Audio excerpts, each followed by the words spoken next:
एक बार की बात है, किसी जंगल में एक कौवा रहता था। वो बहुत ही खुश था, क्योंकि उसकी ज्यादा इच्छाएं नहीं थी। वो अपनी जिंदगी से संतुष्ट था, लेकिन एक बार उसने जंगल में किसी हंस को देख लिया और उसे देखते ही सोचने लगा कि ये प्राणी कितना सुंदर है। ऐसा प्राणी तो मैंने पहले कभी नहीं देखा। इतना साफ और सफेद, ये तो इस जंगल में औरों से बहुत सफेद और सुंदर है, इसलिए ये तो बहुत खुश रहता होगा। कौवा हंस के पास गया और पूछा, भाई तुम इतने सुंदर हो, इसलिए तुम बहुत खुश होगे। इस पर हंस ने जवाब दिया, हाँ मैं पहले बहुत खुश रहता था, जब तक मैंने तोते को नहीं देखा था। उसे देखने के बाद से लगता है कि तोता धरती का सबसे सुंदर प्राणी है। हम दोनों के शरीर का तो एक ही रंग है, लेकिन तोते के शरीर पर दो दो रंग है। उसके गले में लाल रंग का घेरा और वो सुर्ख हरे रंग का था। सच में वो बेहद खूबसूरत था। अब कौवे ने सोचा कि हंस तो तोते को सबसे सुंदर बता रहा है, तो फिर उसे देखना होगा। कौवा तोते के पास गया और पूछा, भाई तुम दो दो रंग पाकर बड़े खुश होगे। इस पर तोते ने कहा, हाँ मैं तब तक खुश था जब तक मैंने मोर को नहीं देखा था।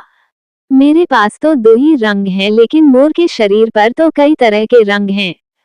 अब कौवे ने सोचा, सबसे ज्यादा खुश कौन है, ये तो मैं पता करके ही रहूंगा। इसलिए अब मोर से मिलना ही पड़ेगा। कौवे ने मोर को जंगल में ढूंढा, लेकिन उसे पूरे जंगल में एक भी मोर नहीं मिला और मोर को ढूंढते ढूंढते वह चिड़ियाघर में पहुंच गया, तो देखा मोर को देखने बहुत से लोग आए हुए हैं और उसके आसपास अच्छी खासी भीड़ है। सब लोगों के जाने के बाद कौवे ने मोर से पूछा, भाई तुम दुनिया के सबसे सुंदर जीव हो और रंग बिरंगे हो, तुम्हारे साथ लोग फोटो खींचवा रहे थे। तुम्हें तो बहुत अच्छा लगता होगा और तुम तो दुनिया के सबसे खुश जीव होगे। इस पर मोर ने दुखी होते हुए कहा, भाई अगर सुंदर हूं तो भी क्या फर्क पड़ता है। मुझे लोग इस चिड़ियाघर में कैद करके रखते हैं, लेकिन तुम्हें तो कोई चिड़ियाघर में कैद करके नहीं रखता और तुम जहां चाहो अपनी मर्जी से घूम फिर सकते हो। इसलिए दुनिया के सबसे संतुष्ट और खुश जीव तो तुम्हें होना चाहिए, क्योंकि तुम आजाद रहते हो। कौवा हैरान रह गया, क्योंकि उसके जीवन की अहमियत कोई दूसरा बता गया। दोस्तों, ऐसा ही हम लोग भी करते हैं।